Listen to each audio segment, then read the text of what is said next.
शिक्षा और एक चिकित्सा, ये जिंदगी में जितना बन सकता है अच्छे के माध्यम से, अच्छे कर्म के माध्यम से बांटते जाओ। और मत बुरे कर्म कर बंदे, वरना पछताएगा। भगवान की आंखों से तू बच नहीं पाएगा, तू बच नहीं पाएगा। अरे ओ अज्ञानी मत कर नादानी, अरे ओ अज्ञानी मत कर नादानी। तेरे कर्म का फल भी तू ही पाएगा। जैसा किया तूने तेरे आगे आएगा। मत बुरे कर्म कर बंदे, वरना पछताएगा। भगवान की आंखों से तू बच नहीं पाएगा, तू बच नहीं पाएगा। अरे ओ अज्ञानी मत कर नादानी। अरे ओ अज्ञानी मत कर नादानी। तत्व कह रहा, भगवान शंकर का पवित्र चरित्र कह रहा, शिव महापुराण की कथा कर रहे। एक है शिक्षा, दूसरे नंबर पर है धन। दोनों आ भी जाए, शिक्षा भी आ जाए और धन भी आ जाए, पर यदि शिव महापुराण की कथा कहती है यदि संस्कार ना आए तो वो शिक्षा और वो धन किसी काम का। संस्कार के बिना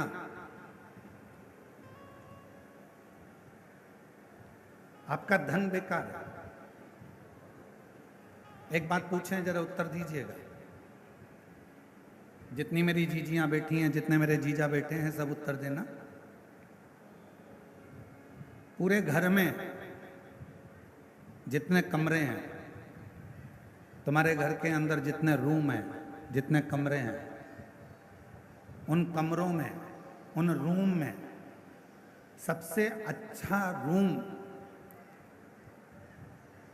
सबसे भरा हुआ रूम, जिस रूम में सबसे ज्यादा आनंद आपको आता है रुकने में, बैठने में, बोलने में, वो रूम अगर होगा तो आपके घर की माँ का, आपके पिता का रूम होगा, जिसमें थोड़ी देर बैठोगे तो आनंद की अनुभूति होगी।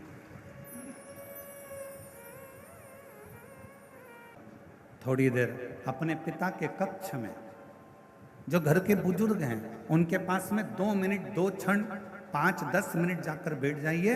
और आप जब वहां पर जाकर बैठेंगे तो शिव महापुराण की कथा कहती है आपको ऐसा लगेगा कि मेरे सिर पर किसी बुजुर्ग का हाथ है, मेरे सिर पर कोई बड़ा बैठा हुआ है और मैं इस कार्य को कर सकता।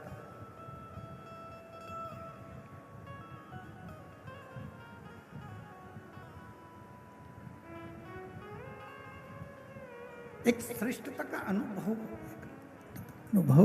एक अच्छे का अनुभव आपको होगा। और जितना अपने माता पिता के कमरे में, अपने माता पिता के कक्ष में जाकर आपको जो आनंद की अनुभूति होगी, शिव महापुराण की कथा कहती है वही आनंद की अनुभूति आपको देवाधिदेव महादेव के देवालय में जाकर, शिवालय में जाकर एक लोटा जल चढ़ाकर प्राप्त होगा। वही की वही।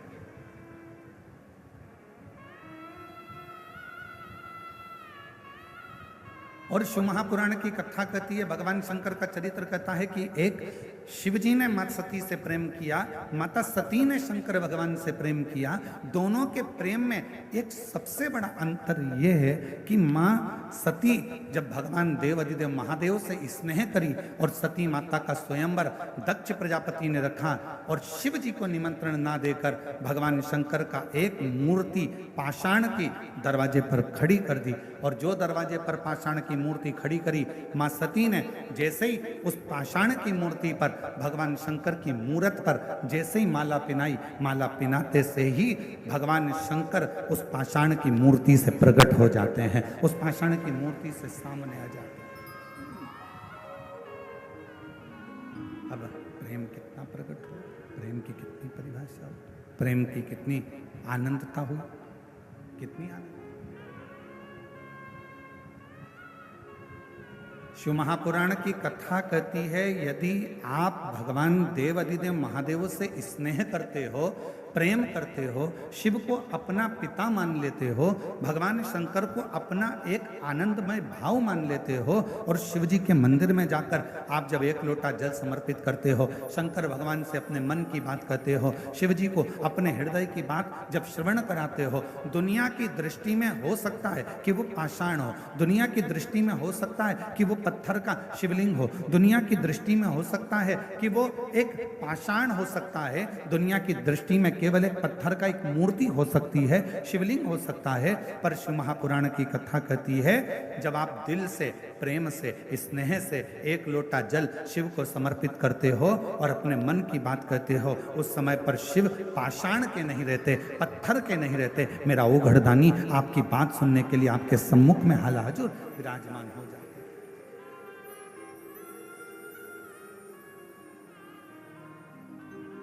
और मैंने तेरे ही प्रेशर खोलो, मैंने तेरे ही भरोसे हवा बिच उड़ती जावांगी, बाबा डोर हर तो छठी नाम कटी जावांगी, भोले मैं तेरी कतन, शंभू मैं तेरी कतन, हवा बिच उड़ती जावांगी, बाबा डोर हर तो छठी नाम कटी जावांगी। शिव सती के प्रेम की कथा करे, भगवान शंकर के स्नेह की कथा करे।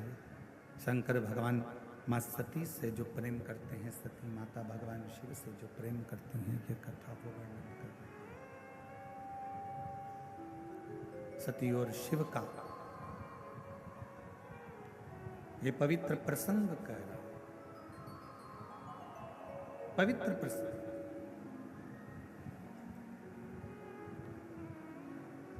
और एक बड़ी सुंदर चरित्र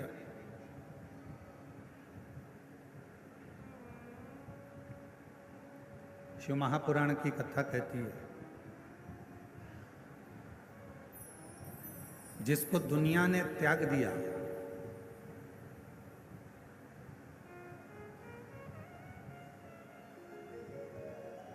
आपके घर में भोजन बनाने के लिए गांव में लकड़ी जलती है,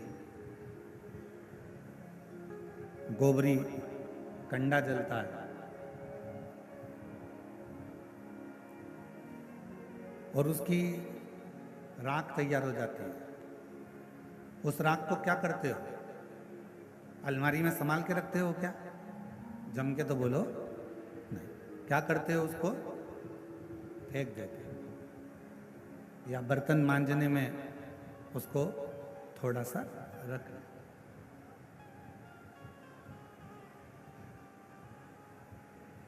अब जिस राख को आपने संभाल के नहीं रखा, जिस राख को आपने संजो कर नहीं रखा, जो राख आपकी कंडे से निकली, गोबरी से निकली, लकड़ी से निकली, वो राख आपने उठाकर बाहर फेंक दी, किसी काम की नहीं रही। उस राख का कोई महत्व नहीं रहा, उस राख किसी काम की नहीं रही। तब शिवजी, शिव चरित्र कहता है कि मेरे देव अधिदेव महादेव इतने प्रखर हैं, जिस राख को दुनिया का कोई व्यक्ति प्रयोग में नहीं ले सकता, उस राख को भगवान शंकर अपने शरीर पर धारण कर कर उस राख की भी कीमत बढ़ा देते हैं। वो शिव है। वो भगवान शंकर गला पकड़ रहा है, थोड़ा मिठास करिए, गला एकदम खींचना पड़ रहा है बोलने में।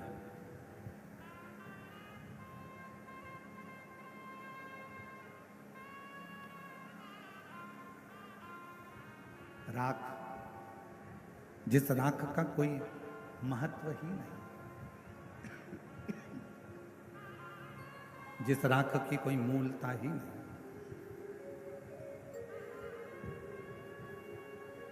वो राख भगवान शिव अपने शरीर पर धारण करते हैं, अपने शरीर।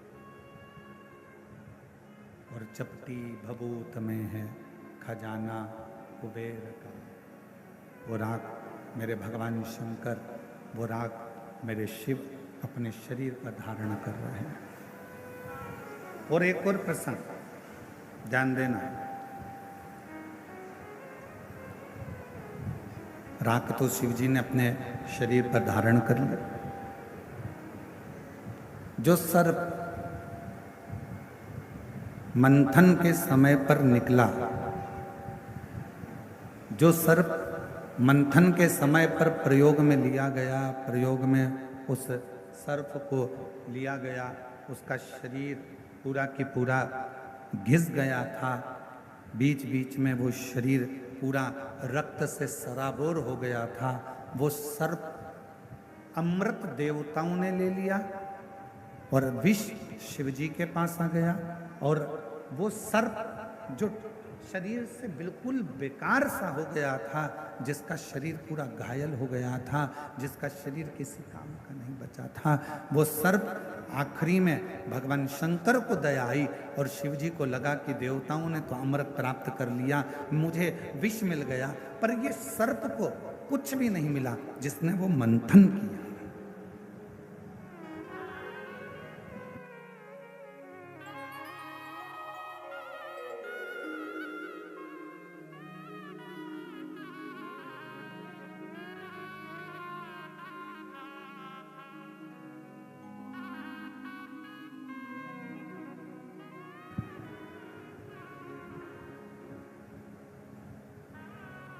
शिव जी ने वो सर्प को देखा कि उसका पूरा शरीर बेकार सा हो गया, पूरा शरीर। और जब शरीर पूरा बेकार सा हो गया, तब मेरे देवाधिदेव महादेव ने उस सर्प को अपने गले में धारण किया, अपने गले।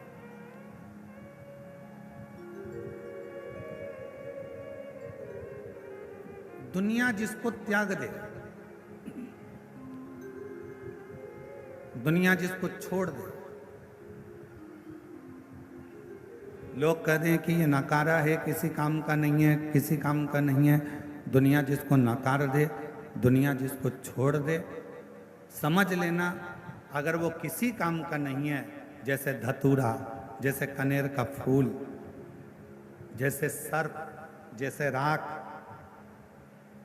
जैसे चंद्रदेव पूरे बीमार पड़ गए, शरीर पूरा गल गया, पूरा शरीर बेकार हो गया, तब वो चंद्रदेव भी जब किसी कार्य के ना बचे, तब देवता भी उससे दूरी बना लिए। तब मेरे भगवान शंकर ने चंद्र को भी स्वीकार करा, राख को, भस्म को भी स्वीकार करा। तब मेरे भगवान शंकर ने सर्प को भी स्वीकार करा, और राख को, धतूरे को, कनेर को मेरे शंकर भगवान स्वीकार करते गए, स्वीकार करते गए। मेरे शंकर भगवान स्वीकार करते, मेरे शिव जी ने उसको स्वीकार कर लिया। ऐसे मेरे भगवान शंकर है, ऐसे मेरे भगवान शिव है। और ये शिव, ये शंकर, ये उघड़दानी, ये त्रिकालदर्शी, ये कैलाशी, ये अविनाशी। और मैंने तेरे ही भरोसे, मैंने तेरे ही भरोसे, हवा बीच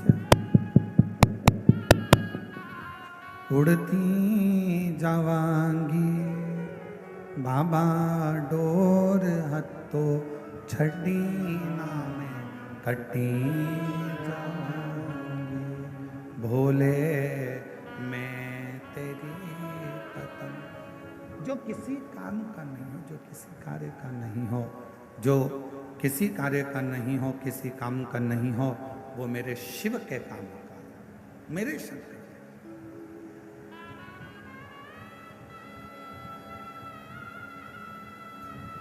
चलो एक बात और आपसे पूछें, कोई ऐसा देवता जो एक लोटे जल से राजी हो जाता हो?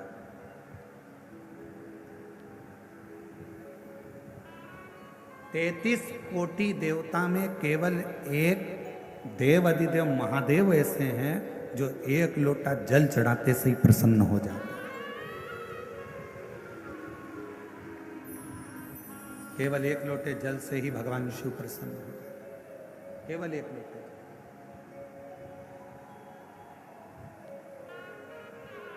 बोलबम का नारा है, जरा जम के बोलो, बोलबम का नारा है,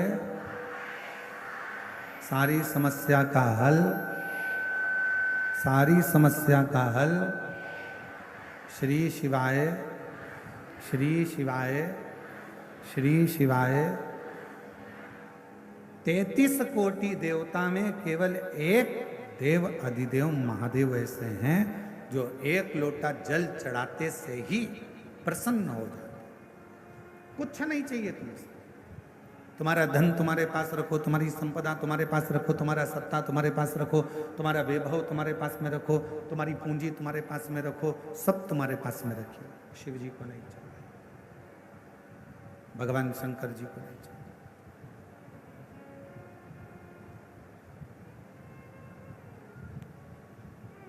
एक प्रसंग, उस प्रसंग में भगवान दक्ष प्रजापति की बेटियां, जिनका विवाह चंद्रदेव के साथ में हुआ था,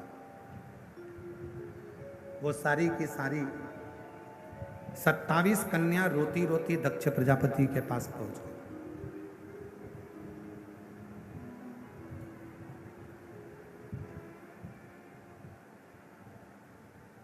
और 27 कन्या जब दक्ष प्रजापति के पास में पहुंची, आंखों में से उनके आंसू निकल रहा था, रो रही थी, नैनों से जल बह रहा था, आंसू बह रहा था। दक्ष प्रजापति ने अपनी बेटियों से पूछा कि तुम्हें हुआ क्या,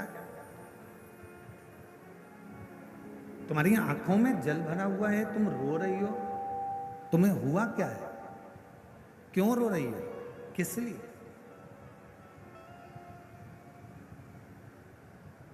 दक्ष प्रजापति की बेटियों ने अपने पिता के गले लगा और गले लगकर दक्ष प्रजापति की बेटियां रोती हुई बोली, पिताजी, हमारे स्वामी जिनके साथ में आपने हमारा विवाह करा है, जिनके साथ हमें परणाया है, हमारी शादी करी है, हमारा विवाह करा है, वो चंद्रदेव केवल एक रोहिणी से प्रेम करते हैं, बाकी का हमसे कोई प्रेम नहीं।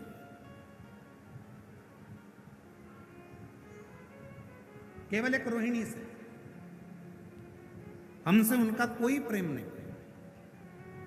शिव महापुराण की कथा कहती है, माता, पिता, परमात्मा और गुरु, इनकी जो दृष्टि होती है वो सम होना चाहिए।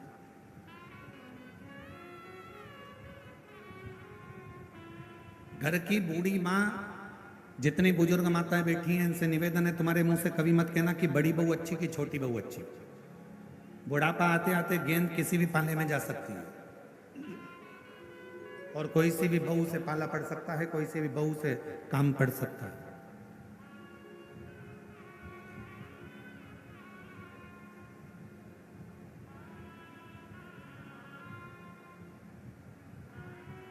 मेरे लिए बड़ी भी ठीक है, मेरे लिए छोटी भी ठीक है, मेरे लिए मंजली भी ठीक है। कब पड़ जाए काम, कोई भरोसा।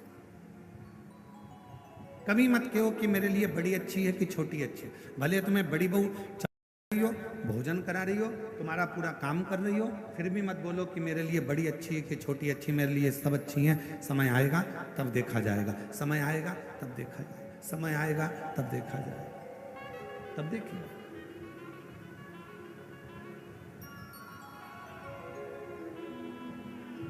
पर माता पिता गुरु के लिए तो ये बात है कि सबके लिए समदृष्टि रखो, पर पति के लिए, एक पत्नी की पति के लिए ये बात नहीं है कि समदृष्टि रखो।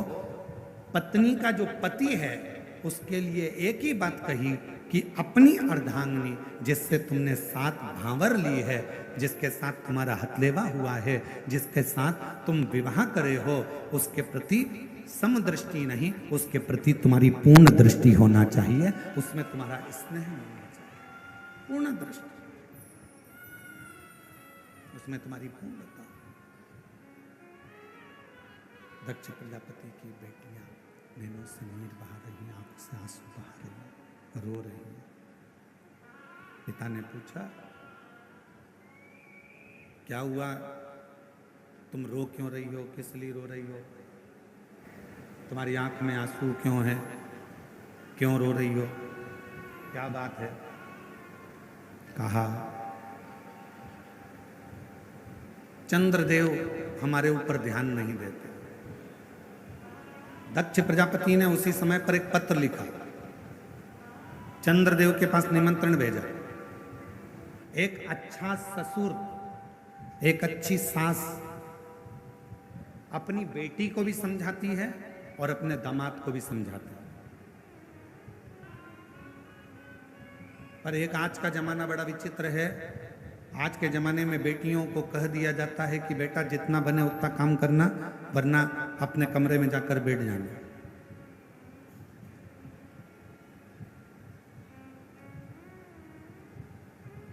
पर एक अच्छी मां ये बक्से नहीं चल रहा है।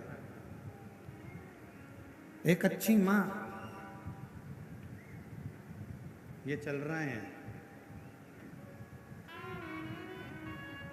एक अच्छी मां और एक अच्छा पिता जब अपनी बेटी के या दामाद के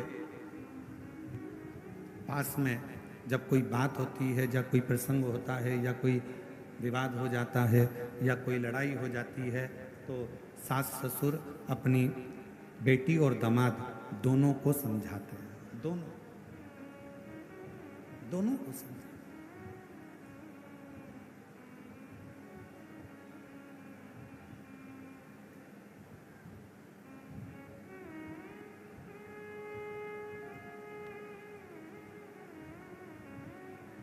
और दोनों को समझाया जाता है, दोनों को जब कहा, भोजन कर रहे थे चंद्रदेव, और भोजन करते करते चंद्रदेव से दक्ष प्रजापति ने कहा कि हमारी 27 कन्याओं का विवाह तुम्हारे साथ में हुआ है,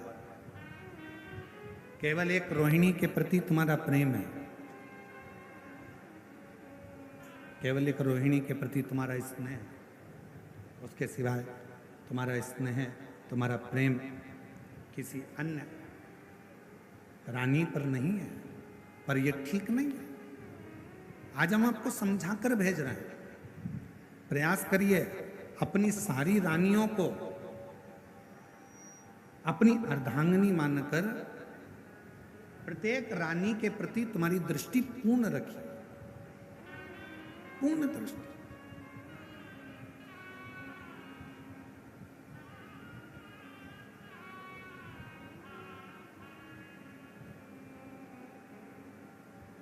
कहा, ठीक है, जो गलती हुई है उसे मैं क्षमा चाहता हूं। और शिव महापुराण की कथा कहती है, भगवान शंकर का चरित्र कहता है, शिव तत्व कहता है, परिवार वाले रूठे चल जाएगा, चलेगा, नातेदार रूठे चलेगा, रिश्तेदार रूठे चलेगा,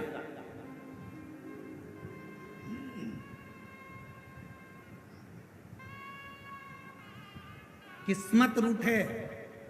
शिव महापुराण की कथा ये भी कहते हैं, नातेदार रूठ रहे हैं, रिश्तेदार रूठ रहे हैं, कुटुंबी रूठ रहे हैं, परिवार वाले रूठ रहे हैं, सब रूठे चलेगा, किस्मत भी रूठे चलेगा, शिव महापुराण की कथा यहां तक कहती है कि किस्मत भी रूठे चलेगा, पर शिव पुराण की कथा कहती है सब रूठे पर किस्मत बनाने वाला नहीं रूठना चाहिए, वो हमारे लिए अनुकूल होना चाहिए।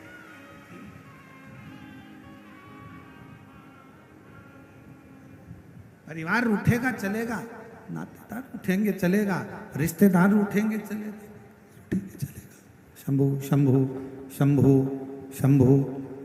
नातेदार उठेंगे चलेगा, रिश्तेदार उठेंगे चलेगा, कुटुंब वाले चलेगा। शंभु शंभु। रिश्तेदार, नातेदार, कुटुंबी, कबीले वाले कोई भी रूठेगा चलेगा, यहाँ तक कि किस्मत रूठेगी वो भी चलेगी, पर शिव महापुराण की कथा कहती है कि किस्मत बनाने वाला नहीं रूठना चाहिए। जिसने हमारा भाग्य बनाया, जिसने हमारी किस्मत बनाई, जिसने हमारा भाग्य बनाया वो ना। और संगी रूठे साथी रूठे, रूठे जग सारा, पर एक नहीं रूठे भोलेनाथ जी हमारा।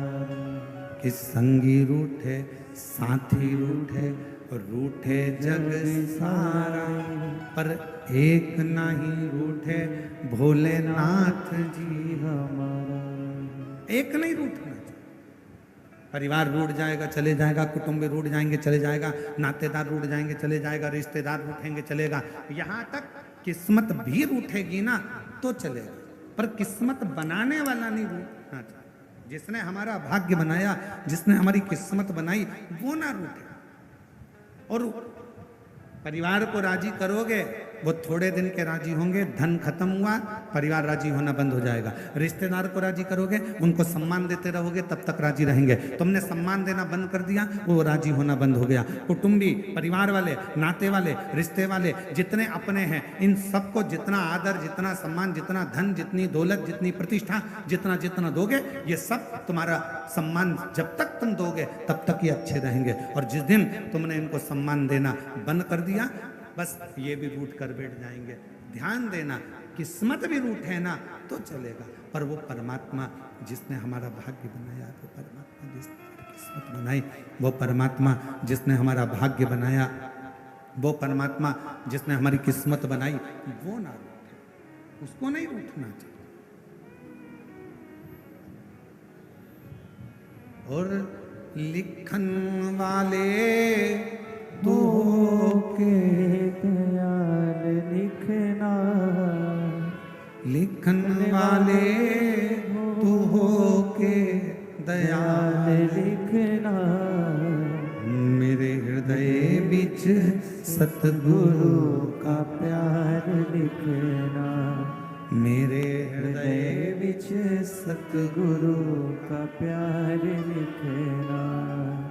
नैनों पे लिखना दर्शन गुरु का, नैनों पे लिखना दर्शन गुरु का। जिह्वा पे गुरु जी का नाम लिखना, जिह्वा पे गुरु जी का नाम लिखना, मेरे हृदय बिच सतगुरु का प्यार लिखना, मेरे हृदय विच सतगुरु का प्यार लिखना। ओ लिखन वाले तू हो के दयाल लिखना, लिखन वाले तू हो के दयाल लिखना, मेरे हृदय बिच सतगुरु का प्यार लिखना, मेरे हृदय विच सतगुरु का प्यार लिखना। चंद्रदेव से कहा मांगो तुम्हें क्या चाहिए। चंद्रदेव कुछ नहीं मांगते, बस साथ मत छोड़ना, और देना हो तो दीजिए जन्म जन्म का। इससे ज्यादा कुछ भी नहीं चाहिए बाबा, कुछ। शिव जी ने वचन दे दिया, चंद्र मैं अपने साथ से तुझे दूर नहीं करूंगा। चंद्र को भगवान शंकर ने अपने मस्तक पर धारण कर लिया। अब जब शिव जी का विवाह, ये तो हो गई कथा सती जी के समय की। अब शिव जी का जब सती माता जलकर भस्म हो गई, हिमालय राज के घर में मां पार्वती के समय पर प्रकट हो गई और पार्वती जी के साथ शंकर जी का विवाह पक्का हो गया। शिव जी दूल्हा बनकर बारात लेकर भी आ गए। शंकर जी का पार्वती जी के साथ विवाह होने लगा, सारी पूजन हो गई, पंडित जी भी आ गए, सारा विधान हो गया, सारा पूजन हो गया। अब बात अड़ी फेरे।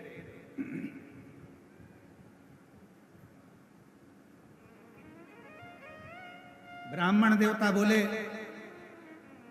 खड़े हो जाओ शिव जी, माता पार्वती जी खड़े हो जाइए, भावर का समय आया। और शिव गोरा जी के संग पड़ने लागी हरे हरे पढ़ने लागी भावरिया। अब खड़े होइए, भावर का समय हो गया। शिव जी खड़े हो गए, पार्वती जी खड़ी नहीं हुई। भगवान हिमालय राज ने मां पार्वती जी से कहा, बेटा खड़े हो। पार्वती खड़े, मैनावती आई। पार्वती जी भावर के लिए खड़े होना पड़ेगा, खड़े होइए, जब तो फेरे डलेंगे। पार्वती जी माता पार्वती खड़ी नहीं। फिर कहा थोड़ा खड़े हो।